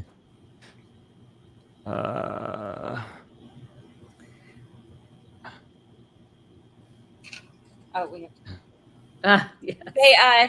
They got their mugs that we sent them for Mighty Heidi and Mark the Shark. So they put them in this is in your conference room. Is that right? Yes. I love that. Thank you so much. We wanted to show everybody because our chat, they came up with those nicknames for y'all. So it was funny. We were cheering y'all on. It's funny too, watching the progression of the trial, because in the beginning, nobody was quite sure how to take y'all, because, you go into it not knowing where you're at yet, Right. So we're like, let's see what these defense attorneys have to say, and so we were. All right, what are they going to come up with? Yeah. So it was awesome watching the progression. And then we had, was it the medical examiner cross-examination that we were all like, this is the worst ever, because it was just, it's just the technical stuff that just goes on. And right. She was not exactly charismatic. Like her voice and everything is just very flat and dry. So that one was difficult to get through. But I mean, medical examiner is always difficult to get through when we're watching it on a stream. But I think that was the only time that we were all like ready for a cross-examination to be over. But other than that, every single time we were like, yeah, yes, yeah, you're saying what we wanted to say. So we loved that y'all were saying all the things that we wish we could say to them. Well, not all the things we wish we could say to them, because there were more things we wished. Right. There were many other things we wanted to, but the rules of evidence restricted us from doing so. But we thought the same thing. We had them in our minds. We just didn't say it. Right. Yeah. More so. There's just a quick one. Did you guys know about the prosecutor and Vanderlyn's friendship? No idea. No idea until afterwards. Yeah. I was scared. I mean, we didn't either. So I found it not long before. It was probably like the last week of the trial, but I was scared to post it because I was like, everything had gone so well. And I was like, I'm scared because I'd been, obviously, I don't know when to shut my mouth. Whatever I'm passionate about, I'm going to tweet it and tag and, and say it on stream and, write it on my forehead or whatever. But that was one thing I was scared to post until after it was over, because I was like everything had gone so well in trial and I didn't want to, you don't want to jeopardize anything. Yeah. And that was in an abundance of caution. Sure. I get that. Yeah. Yeah. No, but we had no idea. Lauren Farmer said, please ask them about Vanderland talking about the anatomy. Talking about the anatomy. What was that about? Do you remember that? Yeah, about the gun in the pocket. Oh. It could be his anatomy. Oh my God. Or were you just happy to see me? It is the "or you had just happy to see me" moment of the trial, for sure. Oh my God. It was something else. Jeez. Let's see. Heather said, how did you feel about the prosecution and the way that they behaved in terms of some of the topics that they brought up? Well, the Some of the things they focused domestic on. abuse was disgusting because Disgusting. no one should be a victim of domestic abuse, man or woman, child, no matter who you are. No one has a right to lay a hand on anybody else. So that was very offensive, trying to condone that type of behavior. That was, it was shocking, inappropriate, really very problematic. Yeah. From two of them, not just one of them. Yeah. That made it even worse, because it wasn't just like, Oops, a slip. Right. One slip. It was, there was, one of them said it twice. The comb over, what's his name? Rick Clausey, yes. He said it twice, and then Francine said it, once, and it made me so mad that she's using his own words against him in a way that, he said something about, I deserve to get hit because I was fussing with her or whatever he said. Nobody deserves to get hit. And I understand, he seems like such a kind soul, and he said that, but nobody deserves that. So when she said, so you're admitting you deserve to get hit, I was like, how dare you? Oh my gosh, I was so mad. I just thought, these are now two prosecutors that, think of all the people who this matters to them because it's local, and think about if something happens to them. Do you think they're going to feel? You're now telling people it's okay to go batter somebody. Yes. That's what that was the message. Yeah. It was more than, it wasn't a slip up. It was a strategy. Right. It was literally a strategy. Yeah. And Yeah. it was, yeah. You all said it. You said everything else. We were not in favor of a lot of the things the prosecutors did, but we have no control over that. We only have control over what we do. So we try to be above the fray and be above board and just be straight up with everybody and gain the trust of the jurors and that's it. And just be honest and from the beginning of the trial till the end. And there's no other way to really be. Be yourself and don't offend people with silly comments and try to talk about domestic abuse and cross-examining the mom, Mrs. Rudolph, over and over and torturing her about why you didn't call the police. Yeah. Yeah. If you believe her or you don't, the jury will make up their mind. You don't have to keep battering this woman over and over who's been a victim of a husband who got tragically shot in the head. Her son almost got killed. Now he's on trial for murder. Her nephew was tragically killed in a car accident during the pendency of this trial. Not a nephew, her grandson. This lady suffered trauma after trauma after trauma. It was a miracle she was able to even testify.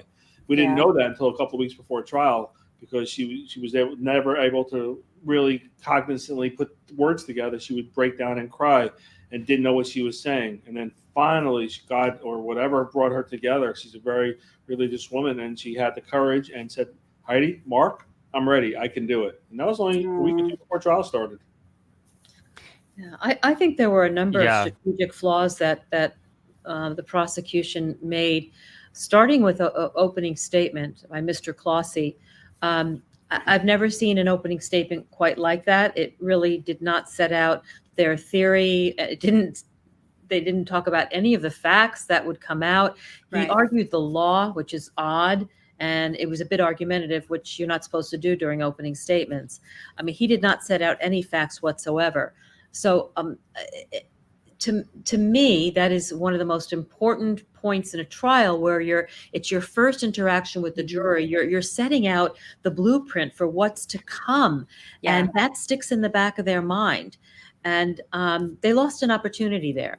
Yeah. Mine was very long, as we know. I got some criticism for it, but I wanted the jury to have every detail, every bit of evidence. I set it out so that they knew the problems right up front, that these people were characters, that they had lied repeatedly. And I noted that they were taking some notes on some important issues. So I think that the opening set the stage from the defense standpoint in a pretty effective way, and the prosecution lost that opportunity. The other thing that I think the prosecution lost in their presentation was a good deal of credibility, because they never really addressed that their witnesses were downright liars. Yeah. In the closing, they never even addressed that. Why did they charge them They with perjury? Why did they charge them with all these crimes they committed? Right. Absolutely not. Nothing. They never addressed it. Why Nothing. why didn't they address the facts in closing? Just like Heidi said in opening, Yeah. they didn't address the facts. In closing, all they did was play the tape over and over and play the spot shotter. 39, well, it's actually 38 on the spot shotter. But it sounded like 380 because they kept playing it over and over and over. And that's all they were trying to get the jury to say emotionally, oh boy, 39 shots, 38 shots, whatever it was. Show these horrible pictures from the crime scene of a dead body and how many times his body was riddled with bullets, but let's not talk about who all these people are. Right. And that was a mistake. It was a huge mistake. And I think that they lost all credibility with the jury because of that. Yeah. I think that his opening statement too was interesting, because you mentioned that he didn't go over like facts or paint the story, and I kind of noticed that too. But you mentioned him like kind of talking about the law, but that's really all he had, because he can't really go over facts, because facts don't work in his favor. He can't go over the investigation doesn't work in his favor. So the only thing he has going for him is hoping that on paper this will push its way through. Yeah. No, but he could have admitted that it was a new cop and she was not that. Yeah. And what she did, what she failed to do, but you're going to hear why she failed to do that. These aren't perfect civilians. You're going to hear that they gave multiple versions, but this is why they did that. Nothing. He didn't even address it. You have to address your weak points. Whatever side you're on, you need to address it so the jury knows you're up front. Exactly. That was great for us, because they I lost loved credibility. it. I was almost high-fiving him under the table. I couldn't believe it. Yeah. I would have been high-fiving you for the closing too, because it was like the Sermon on the Mount with the screaming. Mark, did that scare you as much as it scared us? I got scared. I actually went back in my seat. I got nervous when she started screaming. I had my headphones on. I was like, jumping back. I was like, man, that was loud. I almost fell out of my chair and like, oh my gosh. I was told by another lawyer that she was rolling on the floor in a different homicide case, and the judge had to yell at her to get up. She was on the floor screaming. I've never seen that before. First time ever. Really? Yeah. Wow. Yeah. Wow. In acting class, they always tell you once you go angry, you can't come back from that and you can't go further. And she just got up there and just boom, just hit as far forward as she could go. And that's where she was stuck the entire time. So, yeah. She annoyed me. And the main prosecutor, the main prosecutor was Adrian Ellis, or Francine? Yeah. Yes, Adrian Ellis, because she kind of backed off. Good observation. It was actually her case from the start. And she's the head supervisor of the whole state attorney's office. She's the number one, other than the elected official, Dave Arenberg. She's the head boss there. She basically subbed herself out. She just checked out. She didn't go. And I was like, maybe she sees that, this ain't going how we thought it would, and she doesn't want to be associated with it, or something Good observation. like that. Yeah, but she definitely distanced herself from it for whatever reason. I don't know. But Mr. Clossy was brought in at the tail end. Again, I'm not quite sure why. But yeah, I really don't have any insight as to those decisions. Yeah. But there was about 6 or 7 prosecutors on this case throughout the last few years, and most of them were the top prosecutors. Yeah. Wow. It's almost like they intentionally were trying to get the best prosecutors to convict this guy. Yeah, they had a Almost. whole team of about 6 or 7 folks that were involved in this case at one point or another. And you just said, I see this and I raise you all this other evidence, and there you go. Yeah, bring out the whole office, whatever. It is what it is. The jury's going to see the truth, and that's why we have jurors. Yeah, you can have 7, 10, 50 people, but if you've got the truth on your side, it doesn't matter how many people top prosecutors are against. Exactly. Yeah. Exactly. And we felt really comfortable with this jury. We really thought we had a really good panel. We were very happy. It was the with best them. we ever had. I would have to agree with that. I mean, you never really know. No, but we agree. All 12 people we wanted. But Everyone. usually we run out of strikes. There's always 1 or 2. We're like, but we still had strikes. We didn't even use them all. And we were very happy with this panel. And so was Travis. He was helping us throughout the whole trial, and he agreed all those jurors were who he wanted. Which is rare. And that guy had faith. From day one, I met him in the jail. He had faith. He wanted his trial right away. He was disappointed it kept getting continued because they were hiding evidence to the lead cop and not handing us the things we needed to see that they required. But he believed in the system. He believed in us. And he was so comfortable in his heart of heart. Of course, he was scared to death and nervous, but he truly believed the system was going to work because I explained a lot to him. I showed him the jury instructions when I first met him. I said, this is the law in self-defense, because the self-defense is very complicated. It's multiple pages. It's not an easy instruction. Most lawyers can't even tell you what it means in Florida with the stand your ground and many other things that are contained there. It's very complicated. But what it comes down to really is this government has to disprove that you were not acting in self-defense. They have to disprove beyond a reasonable doubt you were not acting in self-defense. And once he knew that, and once I explained to him, that's the law, he knew that there's no way 12 people can say he was guilty of this. There's no way they can disprove it. Yeah. So at worst, he knew he was going to get a hung jury, and in his heart of heart, he felt that he was going to be exonerated. Yeah. What other questions you got from your Discord stuff? I think we hit a good chunk of them, actually. I asked Heidi, I asked Mark when he was on the show before, what's his name? Tyler said he's, has a future in law. Would y'all ever hire him? You're just... Why would you do that? Why would you do that? And don't forget, Dominique is also interested in law. She's a Google lawyer. Yeah. She's interested in the wrong side of it. Yeah, she's also, she's going to go to law school. Yeah. Oh, you didn't answer the question. Would you consider him? But that's not even a serious question. No, of course not. Objection. Why? Objection. Relevance. No. They're I awful. mean, these are, again, I don't want to be repetitive, but I honestly, we've been doing this 30 years. I don't think I have ever seen such I don't even know the word, a despicable group of civilian witnesses. Yeah. Ever. Yeah. Not just out there, but to walk into a courtroom. I mean, it was surreal. It was just, I've never seen anything like it. Yeah. It's like they were everything that you heard of as examples of bad witnesses in class, and you were like, this could never happen. This could never happen, and boom, bad there witnesses, it is. Bad humans, horrible people that I would not want my children or anybody in the world to associate with. They're evil. They're not kind.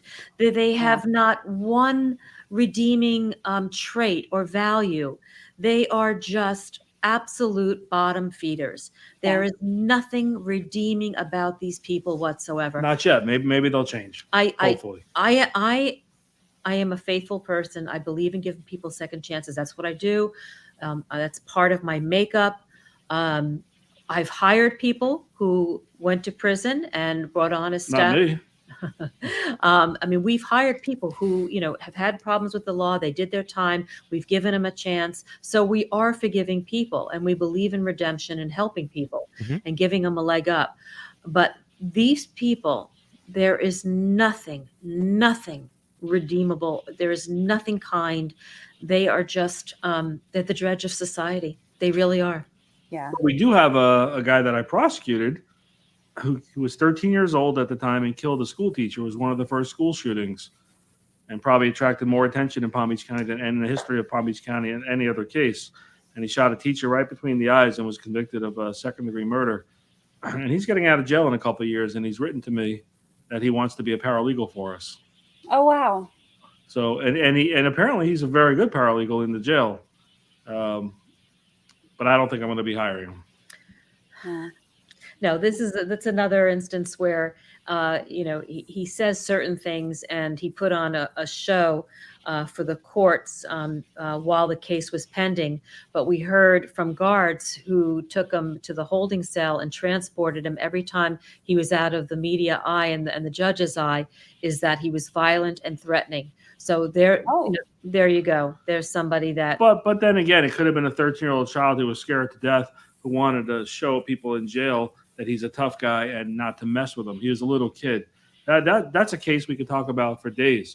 It was a very, very interesting experience. And I hope there's redemption for him, and I hope he does become a good citizen, because he's probably going to be 30, 25, 30, about 38 years old when he gets out in 2 or 3 years.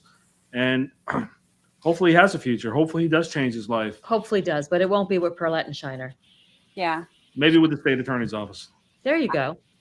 Actually, we've had multiple people wanting y'all in the state's attorney's office. We've had that's been a topic in chat multiple times. Having y'all in state's attorney's office, so we can get somebody who isn't who we have in state's attorney's office right now. Well, there's an election coming up next year, and the state attorney has announced he's not running. And we've actually we've had discussions about it, but look. If y'all if you need a speechwriter, and if you need a tweeter, there were, thousands of people watching the trial with us every day, and, talking, I think every single day was like 15,000 people, watched each video or whatever. It was kind of like the average.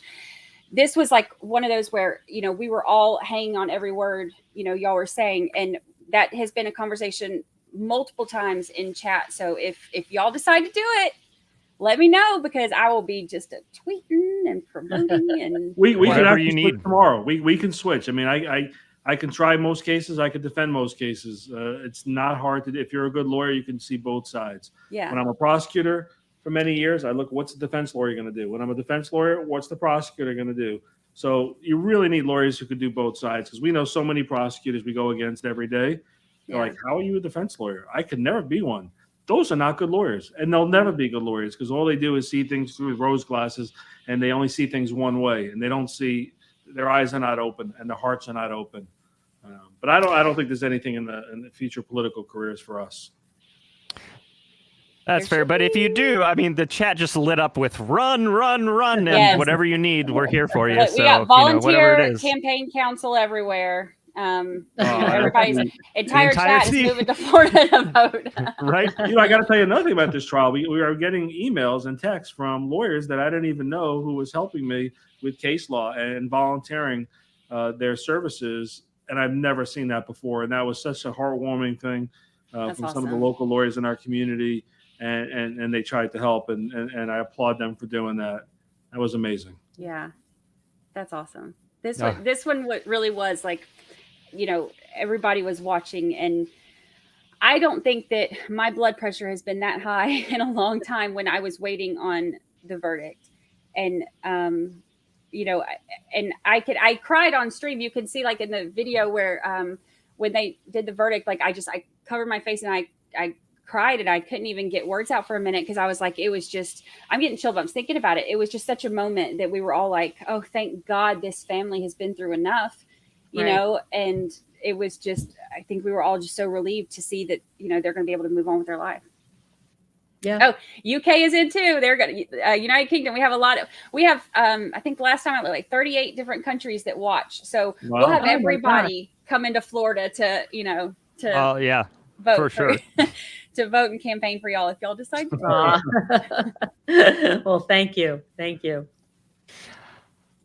And I do want to say, like, if there ever is a trial coming up that you all are involved in and you would like more exposure for it, let us know. If there's a way that we can petition the court for cameras, let us know. If you just want to come on and just talk about it, even if we're not covering it, I mean, we are more than happy. I mean, you're always welcome on. We would love to bring attention to those cases that need it. And you all are on the ground, your boots on the ground. So we'd love to have you on anytime.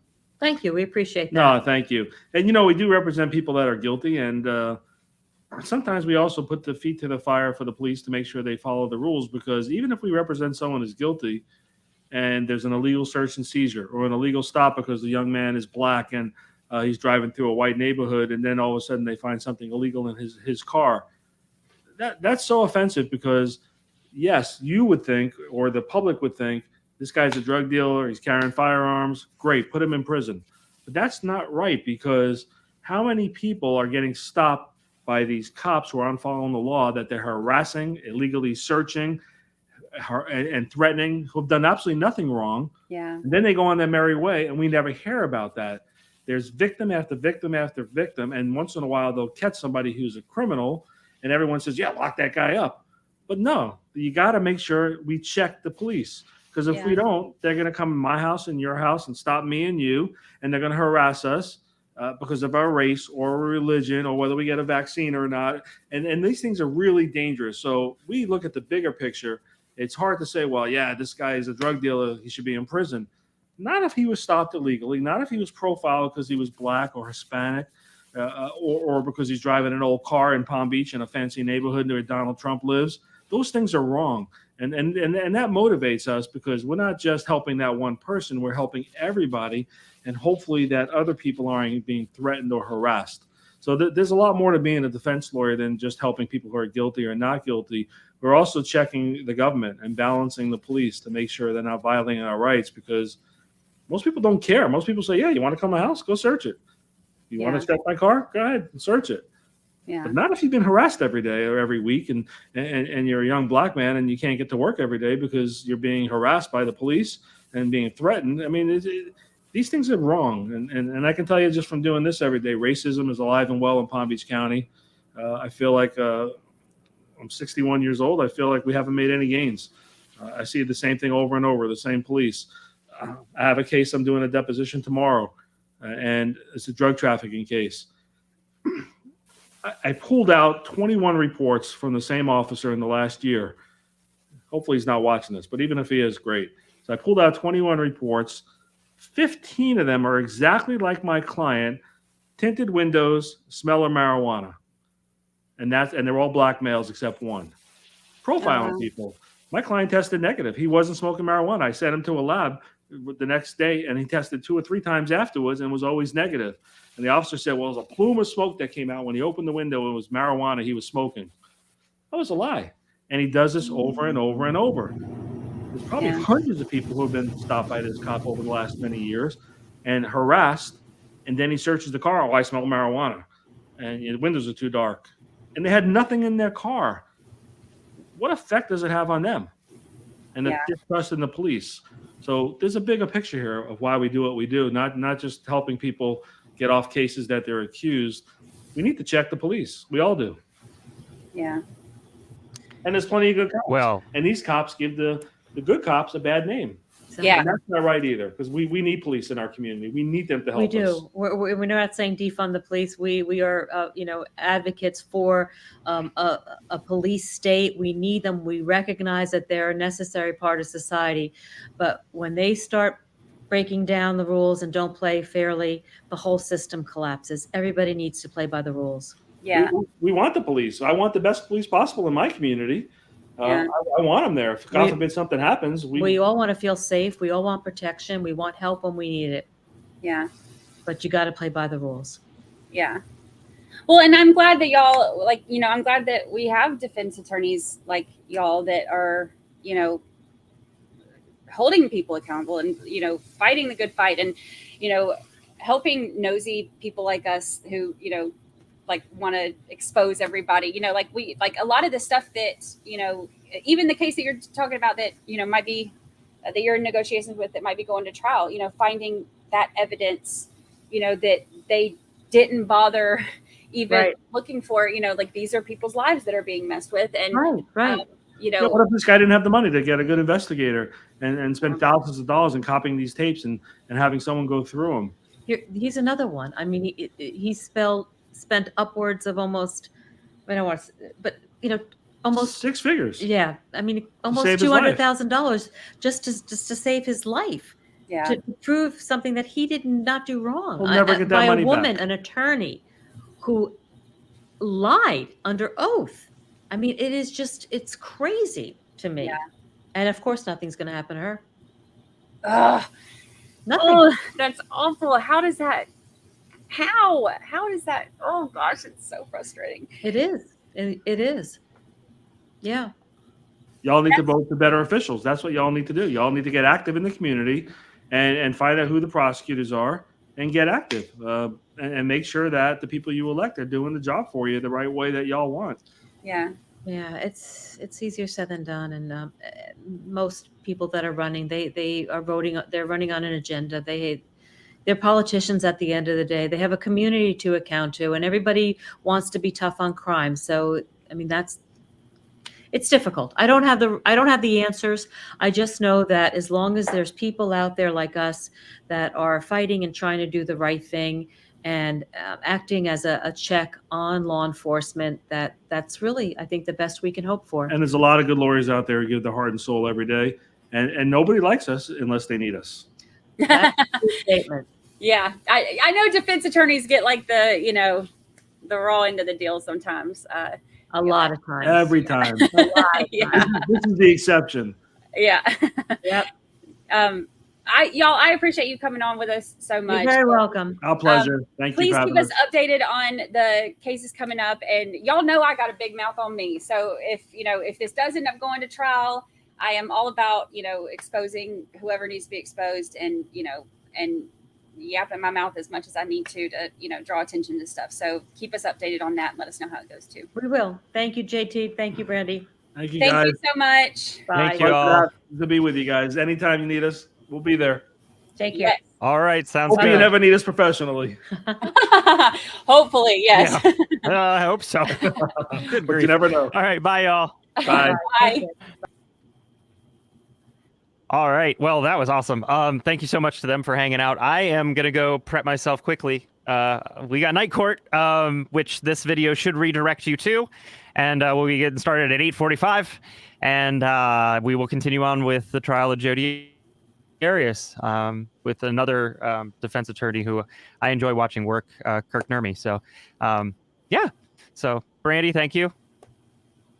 I was so happy. That was It was great. It was an amazing interview. I love it's talking to them, and it felt like this with Mark the first time too. When we had him on, it just feels like we're just hanging out with our friends.